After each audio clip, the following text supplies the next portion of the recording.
December রাজাকাররা নাছোড়বান্দা 17ই December ছাড়তে হলো কিশোরগঞ্জ লড়াই করে দিনভর।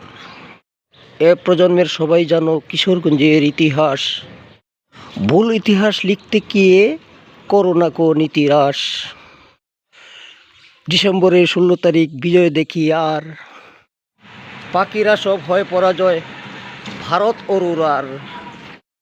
কিশোরগঞ্জের ইতিহাসটা বলতেন দেখি আর গরুদয়াল কলেজের জিয়াউদ্দিন স্যার।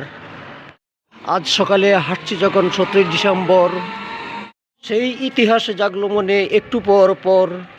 ভোরবেলাতে হাঁটছি যখন হৈবতনগর রোডে, ফিরতে আবার ইচ্ছা করে শিশুবেলার মুডে। মুসলিম লীগের কেন্দ্র ছিল এই এলাকা জুড়ে, সেই স্মৃতিটা জাগছে মনে হাঁটছি যখন ভোরে। 17 তারিখ বিজয় হওয়ায় খুশি নই যে আমি, এ তারিখেও করতেছিলাম পাকের চামচামি। খুবই আমি খুশি হতাম এই তারিখের আগে, কিশোরগঞ্জ বিজয় হলে মায়ের অনুরাগে, কিশোরগঞ্জ বিজয় হলে দেশের অনুরাগে।